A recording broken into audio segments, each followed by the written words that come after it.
Assalamualaikum warahmatullahi wabarakatuh. Perkenalkan, nama saya Safa Aureli Amanda dari program studi Psikologi Huhamka semester 7.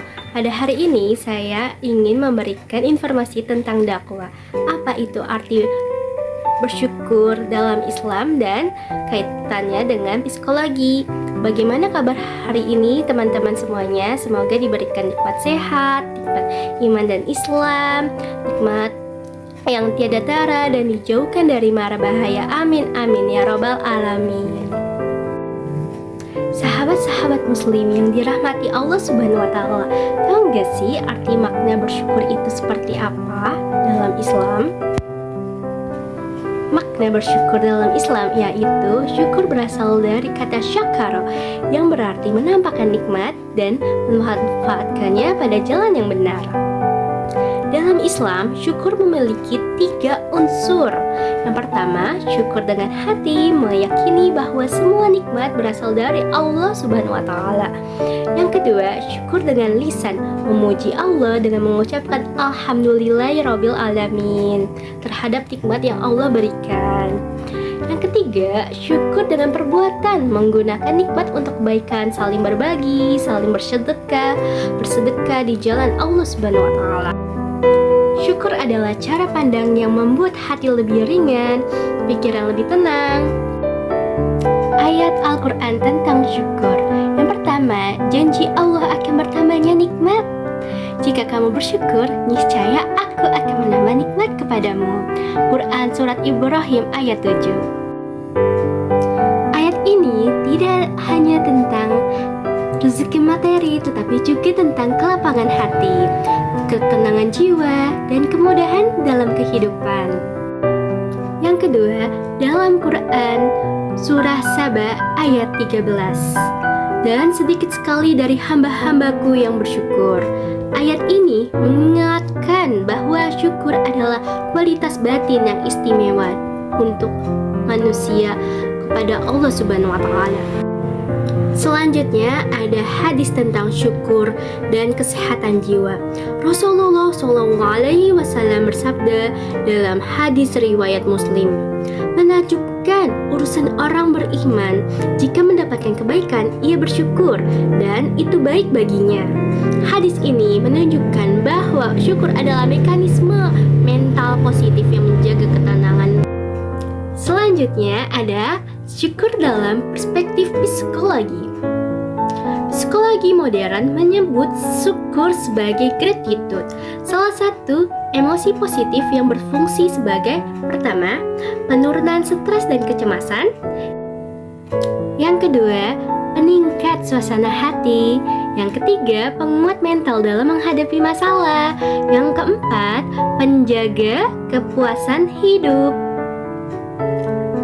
Penelitian menunjukkan bahwa orang yang rajin bersyukur tidur lebih nyenyak, emosi lebih stabil, pikirannya lebih positif, lebih mudah melewati masalah sulit dalam kehidupan. Bagaimana syukur menyehatkan hati? Yang pertama, menggeserkan fokus dari kekurangan ke nikmat. Kecemasan muncul ketika kita fokus pada apa yang hilang. Ketenangan datang ketika kita fokus pada apa yang Allah berikan kepada kita. Kita harus mensyukuri nikmat yang Allah berikan. Yang kedua, mengurangi rasa iri dan membandingkan diri. Rasulullah SAW bersabda, mengajarkan untuk melihat orang yang berada di bawah kita dalam urusan dunia. Ini prinsip psikologi untuk menjaga rasa tidak puas. Yang ketiga, membentuk pola pikir positif. Syukur adalah latihan otak untuk melihat cahaya bukan gelapnya keadaan. Bentuk syukur dalam kehidupan sehari-hari. Yang pertama, mengucapkan Alhamdulillah setelah mendapatkan nikmat atau selesai melakukan aktivitas. Yang kedua, tidak mengeluh berlebihan saat menghadapi masalah. Yang ketiga, menggunakan nikmat untuk kebaikan, sehat, untuk ibadah, harta untuk berbagi, waktu untuk amal. Yang keempat, menulis 3 hal yang disyukuri setiap hari. metode psikologi yang sejalan dalam ajaran agama Islam. Misalkan, aku hari ini sangat bersyukur bisa bertemu keluarga, bisa bertemu teman, dan kerabat-kerabat lainnya. Dan aku bisa beramal soleh untuk orang lain, membantu orang lain. Yang kelima, bersedekah sebagai bentuk syukur kepada Allah Subhanahu wa Ta'ala. Dari bersedekah ini, kita bisa berbagi rezeki kita untuk orang lain. Subhanahu wa ta'ala, syukur bukan hanya tentang ibadah, tetapi juga obat hati, ketenangan jiwa. Ia menenangkan pikiran, menguatkan mental, dan membuka pintu keberkahan dalam kehidupan. Mari kita syukuri setiap nikmat yang Allah berikan. Dari udara yang kita hirup, langkah yang kita ambil, hingga kesempatan hidup hari ini. Semoga Allah menjadikan kita hamba-Nya yang bersyukur. Dan dengan syukur itu, Allah lapangkan hati kita, tenangkan jiwa kita, dan limpahkan keberkahan dalam kehidupan kita. Kurang lebihnya mohon dimaafkan. Wassalamualaikum warahmatullahi wabarakatuh.